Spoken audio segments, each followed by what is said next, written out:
안녕하세요. 오늘은 경영학에 대한 전반적인 이야기를 나누어 볼까 합니다. 우선은 그 전에 강승환 교수님부터 소개해 드리겠습니다. 네, 반갑습니다. 네, 저는 글로벌 경영학과의 강승환입니다. 네, 제가 전공하고 있는 과목은 인사 조직 분야이고 그 중에서도 특히 조직에 대한 것이 저의 전공이 되겠습니다. 네. 네, 반갑습니다. 교수님 강의하는 과목은 뭐가 있을까요? 아, 네. 네.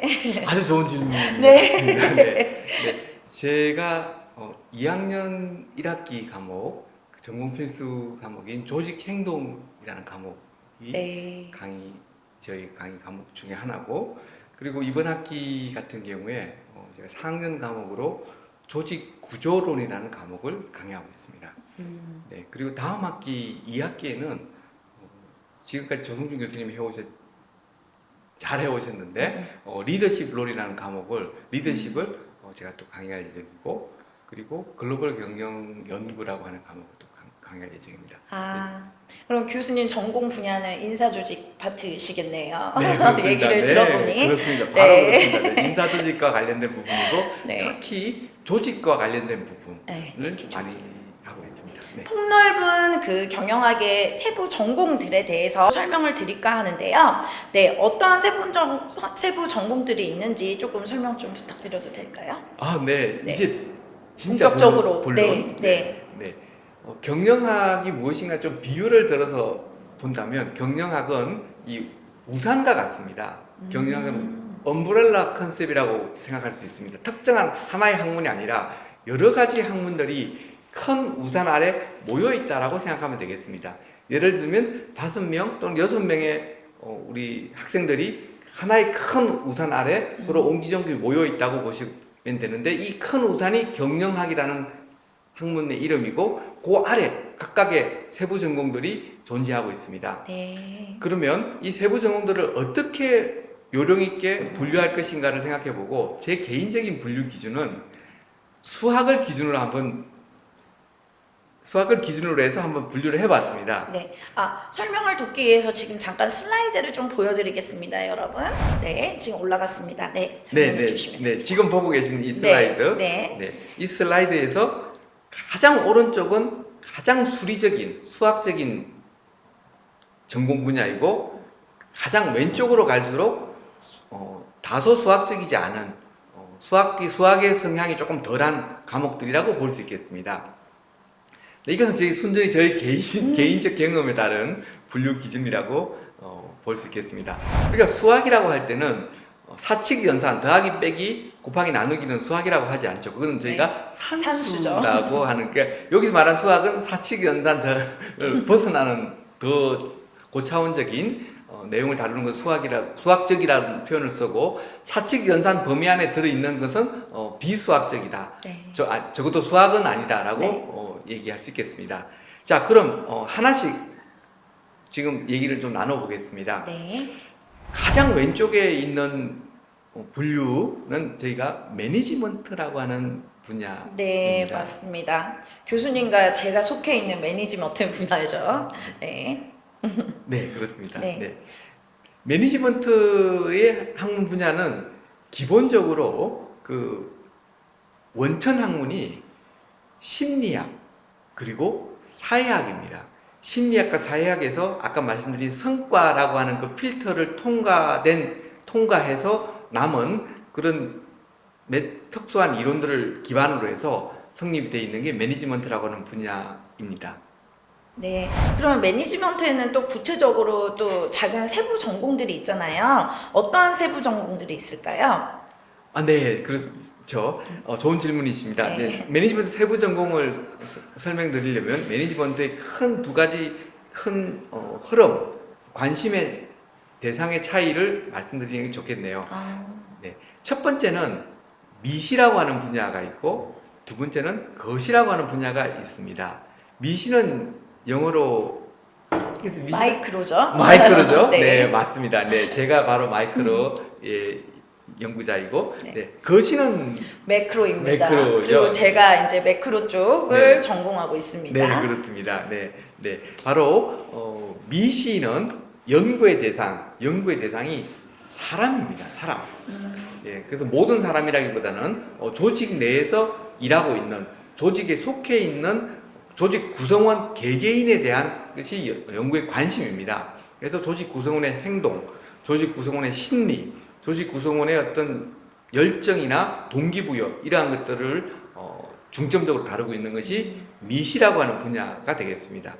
그렇다면 교수님, 거시는 주 연구 대상이 거시는 이제 주 연구 대상이 이제 그 한 산업 구조 내에 있는 기업이라든지 하나의 큰 조직이라든지 네. 이런 것들을 다루죠. 그래서 주로 전략이라든지 OT 네. 예 쪽이 이제 조직 이론 네. 이쪽이 이제 거시 쪽에 속하는 거죠. 그렇죠. 네. 네, 감사합니다. 네. 알려주셔서 네. 감사합니다. 네. 교수님께서 조금 미시와 거시의 차이에 대해서 조금만 더 구체적으로 좀 설명을 네. 좀 주실 수 있으실까요? 네, 감사합니다. 네. 그 미시 얘기부터 먼저 말씀을 드리면 네. 조직 내 구성원에 대한 그 개인에 대한 관심이 크기 때문에 가장 큰 뿌리는 심리학입니다. 심리학이고 사회학도 일부 섞여 있게 되고 또 사회학과 심리학이 서로 결합되어 있는 사회 심리학 또한 강한 영향을 미치고 있는 분야입니다. 바로 이 미시 분야에는 가장 대표적으로 어떻게 보면 심리학 그 자체라고도 할 수 있을 만한 분야인 조직 행동이라고 하는 분야가 있습니다. Organizational Behavior이죠. 네, 가장 미시적 성향을 가지고 있는 조직 행동 분야고 그냥 심리학이라고 보시면 되겠습니다. 조직 행동 분야 자체는. 네. 그리고 미시에서 조금 거시의 성격을 가지고 있는 그렇지만 크게 보면 미시로 분류될 수도 있는 분야가 바로 HRM 분야죠. 네, 이미 아는 학생도 계시겠지만 HRM은 Human Resource Management죠. 네. 그리고 HRD도 있죠. 네. HRD는 Human Resource 디벨롭먼트. 네, 그렇죠. 디벨롭먼트. 네. 그래서 이 HR 분야는 미시로 분류되긴 하지만 거시의 성격을 가지고 있는 게 예를 들면 이런 거죠. 어떤 한 회사의 HR 제도는 인사 시스템은 하나죠. 회사마다 하나라고 한다는 것은 그 자체가 거시라는 의미입니다. 회사 단위로 연구가 되는 거니까. 하지만 그 인사 시스템이 미치는 영향력은 개인마다 다를 수가 있습니다. 구성원 개인마다. 그렇기 때문에 미시와 거시가 다소 결합되어 있는 분야고 굳이 따지자면 저는 미시 연구자의 눈에는 경영학 분야 내에서 HR은 미시로 보여지긴 하나 거시적 성격 또한 많이 가지고 있다라고 보겠습니다. 네, 그렇군요. 그러면 교수님 이제 매니지먼트 설명은 이제 수업 시간에 조금 더 구체적으로 하기로 하고요. 우리 근데 거시를 빼먹었네요. 아주 중요한 그럼요. 거시를. 거시 정말 중요합니다. 네. 거시 분야 사실은 우리 한주희 교수님 더 잘 아시지만 제가 조금 다시 한번 재정의를 조금 부탁드리겠습니다. 네. 연구의 관심 대상은 이 거시는 사람에게는 조금 더 연구에 관심은 없습니다. 연구 차원에서는 사람의 동기부나 사람의 만족, 개인에 대해서는 조금 더 관심이 없다라고 일단 그렇게 가정을 하고 들어가는 게 좋겠습니다. 그럼 무엇에 관심이 있느냐? 거시의 관심은 조직입니다. 조직. 적어도 회사 또는 회사가 활동하는 산업 또는 국가 이런 큰 차원이 바로 거시의 관심 대상이 되겠습니다. 그렇기 때문에 그 행동의 주체를 조직으로 보고 연구를 하고 있는데 그 중에서 전통적인 조직에 대한 연구는 조직 이론이라고 하는 분야가 있습니다.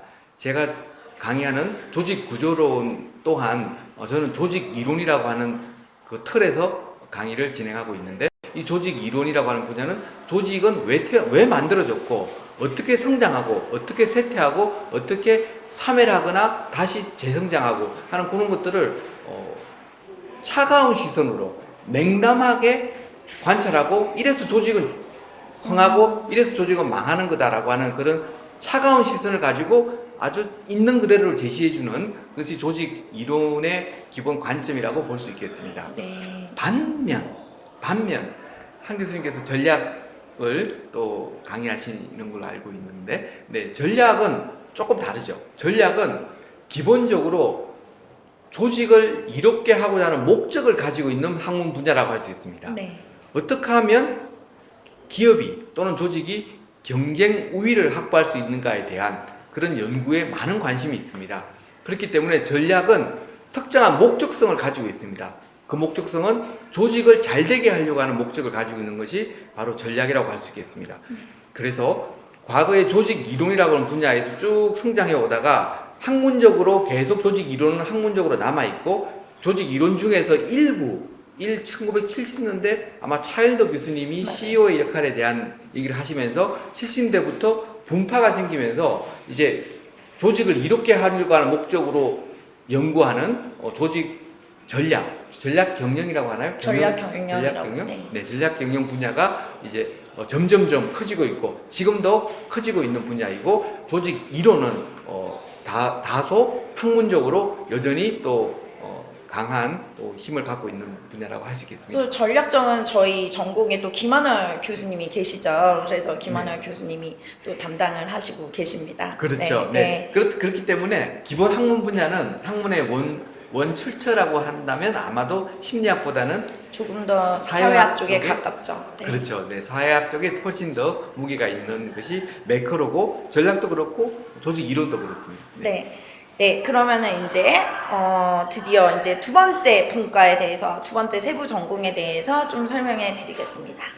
네.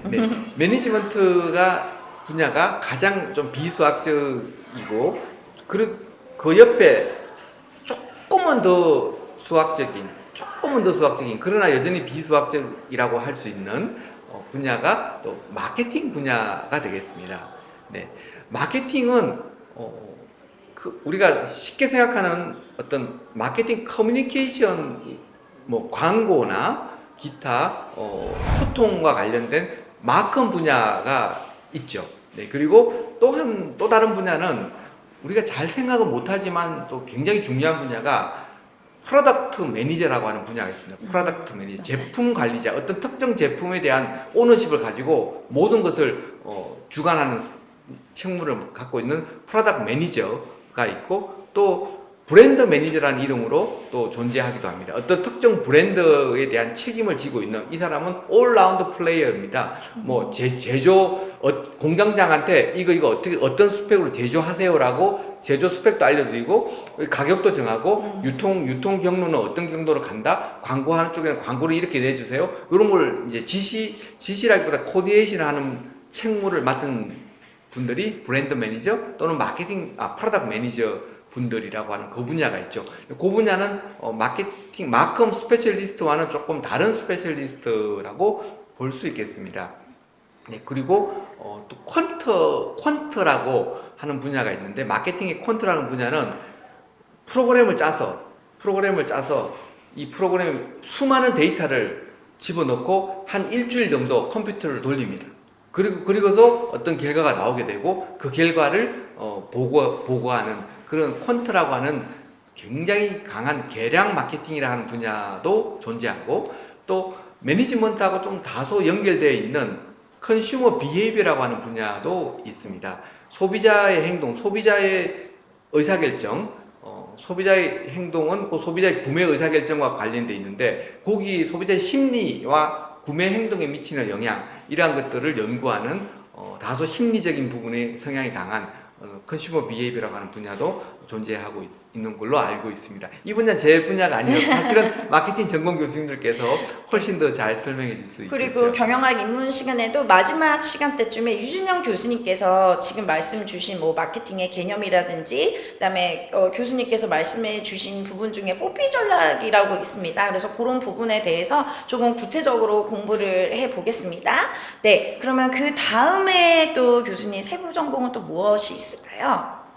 네. 그 다음에 저희가 비수학적인 비수학적인데 숫자가 자주 등장하는 과목이 있습니다. 그렇지만 절대 수학이 아니고 그냥 적어도 산수 정도의 산수에 가까운. 네. 그래서 겁먹지 말고 공부할 수 있는 분야가 바로 회계 분야입니다.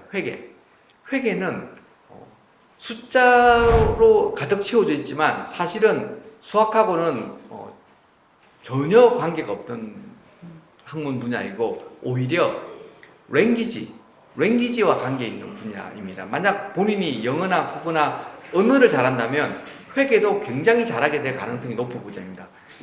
왜냐? 회계는 기본적으로 그 장부에 돈이 들어오고 나가고 물건이 들어오고 나간 걸 장부에 기록을 남겨야 되는데, 모든 사람이 서로 제각기 다른 방식으로 기록을 남기게 되면 일관성이 없고 이 사회 전체의 효율성이 떨어지게 됩니다. 그리고 예를 들면 어떤 회사에 투자를 하고자 하는 투자자 입장에서도 이 회사가 잘하고 있는지 못하고 있는지를 판별하기 힘들기 때문에 특정한 기준을 동일하게 적용해서 장부를 처리해야 되고, 네. 또 국가 입장에서도 마찬가지입니다. 국가는 회사가 돈을 많이 벌게 되면, 이익을 많이 남기면 그 이익에 대한 세금을 걷어가는데, 저마다 장부를 서로 다르게 정리하면 공정하게 세금을 걷어갈 수가 없습니다. 맞아요. 네.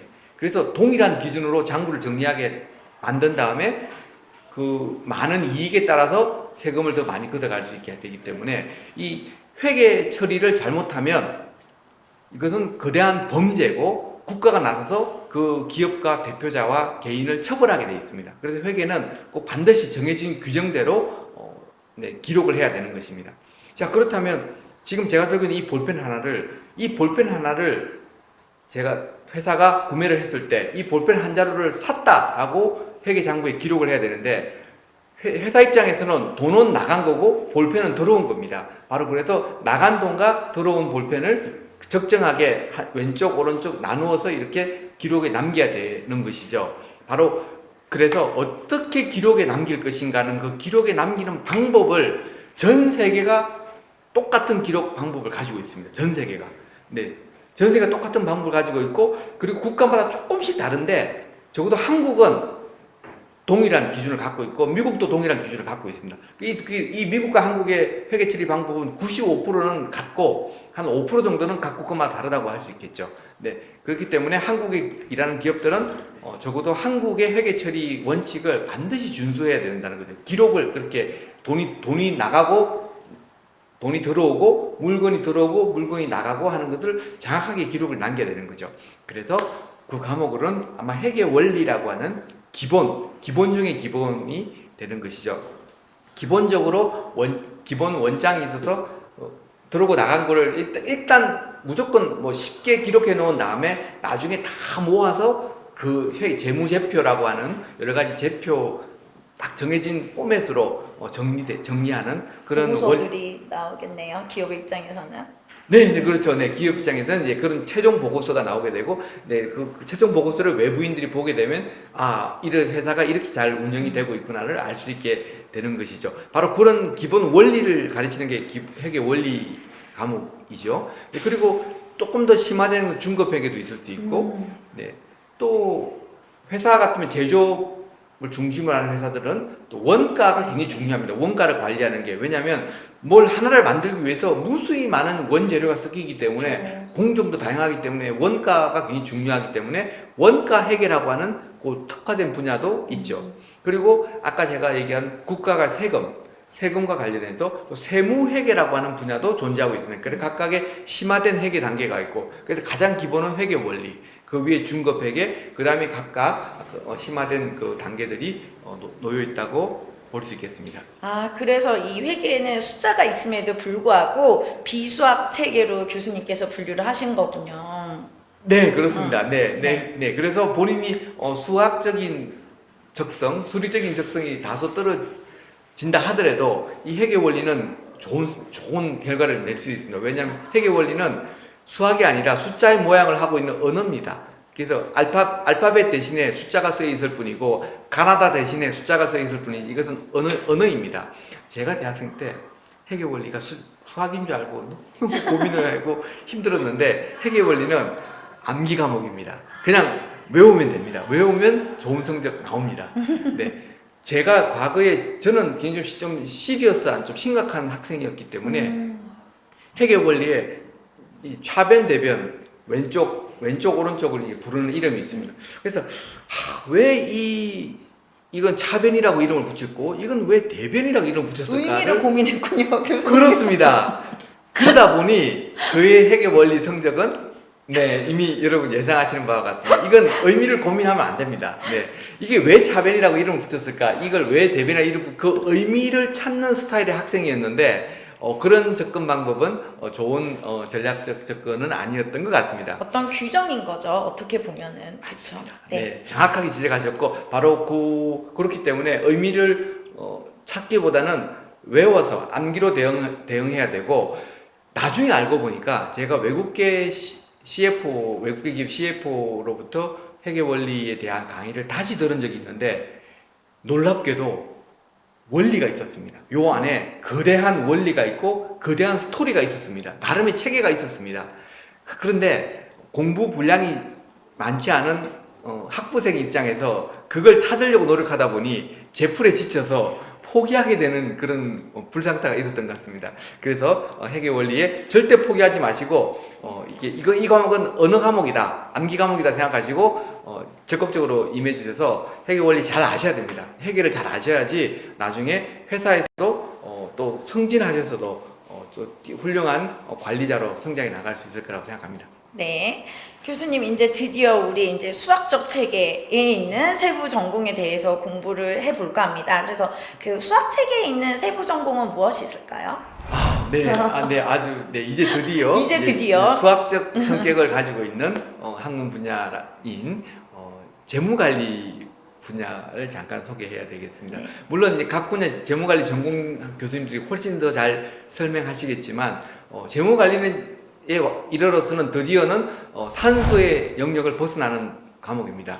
일부 학생들은 수학을 좋아하는 학생도 있습니다. 제 수업 들은 학생 중에 본인은 수학이 제일 좋다 하는 학생이 있었습니다. 이런 학생들이 굉장히 날아다닐 수 있는 과목이 바로 재무관리 과목 그 중에 한 과목인 것 같습니다. 네, 그렇군요. 네, 재무관리를 어떻게 요령 있게 구분할 것인가를 제가 여러 교수님들께 여쭤봤는데 제 눈에는 크게 두 가지로 분류를 할 수 있습니다. 첫 번째는 기업 재무라고 하는 분야입니다. 기업 재무는 행동의 주체가 기업입니다. 기업 회사 내에서 재무 돈 문제를 어떻게 관리할 것인가 하는 것이 기업 재무의 관심 주제입니다. 두 번째 재무 관리의 두 번째 분야는 투자론입니다. 투자에 대한 부분입니다. 이 투자론은 그 플레이어가 기업이 아니라 기업만 있는 것이 아니라 이 마켓 전체라고 볼 수 있겠습니다. 기업도 있고 금융사도 있고 정부도 있고 그리고 컨슈머도 있고 이런 마켓 전체가 플레이어이고 또는 저희가 투자론에서 배우게 되는 것은 어떤 면에서는 금융회사에서 개발하는 상품 그 상품이 어떤 원리로 이루어져 있는가 하는 그런 것들을 오히려 투자론에서는 배우게 되고 금융 상품에 대한 얘기는 기업 재무에서는 다루지 않고 있는 것 같습니다.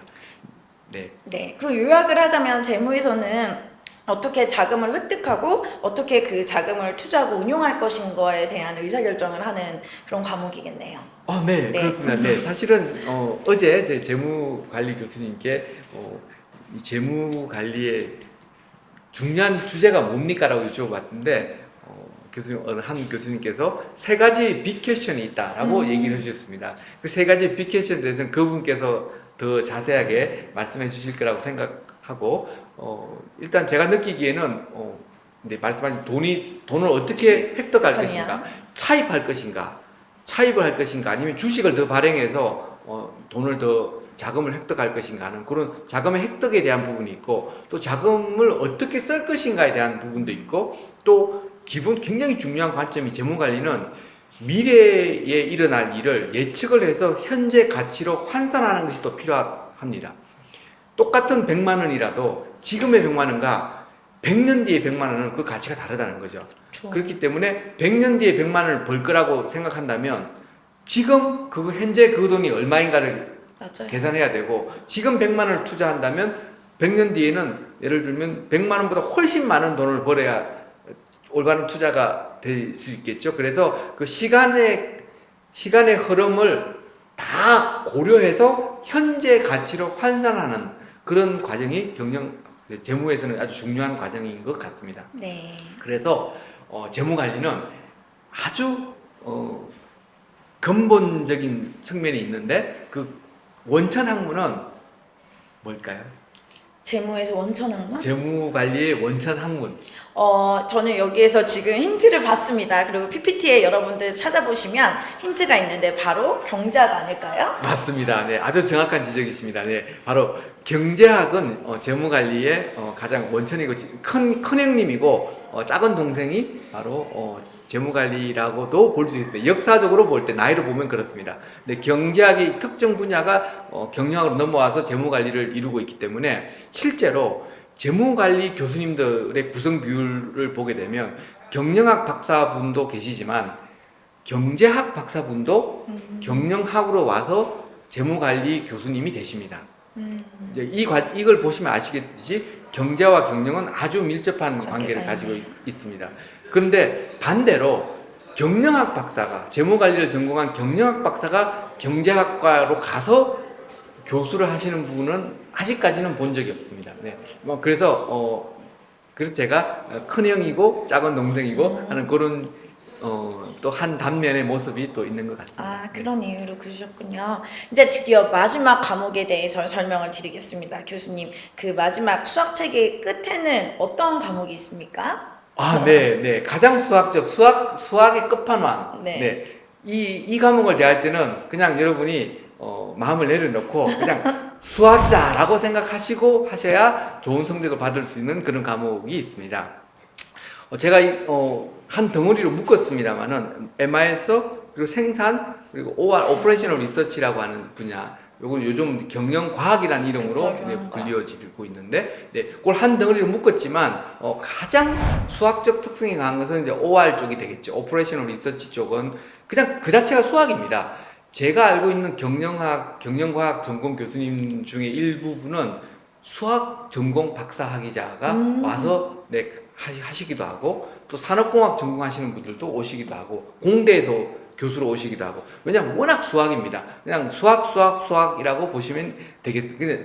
그렇기 때문에 예를 들면 이런 거죠. 오퍼레이셔널 리서치는 가장 최적의 해가 무엇이냐?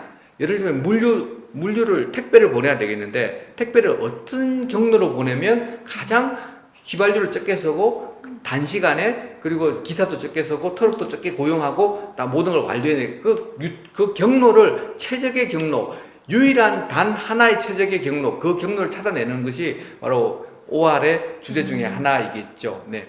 그렇기 때문에 수학을 이용해서 그 최적의 해를 찾는, 단 하나의 최적의 해를 찾는 그런 과목이 이제 OR이라고 볼 수 있겠습니다. 네. 그리고 OR보다는 조금 덜 수학적인 것이 생산관리라고도 볼 수 있겠습니다. 최적의 생산을 위한 방법을 생산관리라고 할 수 있고, 또 MIS라고 하는 분야를 제가 한 덩어리로 묶었습니다만은, MIS는 기술을 경영에 활용하는 방법이고, 이 방법도 또 수학적으로 활용할 수도 있고 또 조금 그렇지 않은 쪽으로 활용할 수도 있기 때문에 또 MIS라고 하는 또 새로운 학문 분야가 있겠습니다. 네. 그래서 여태까지 동영상을 잘 시청해 주셔서 오늘 또 역시 감사드립니다. 감사합니다.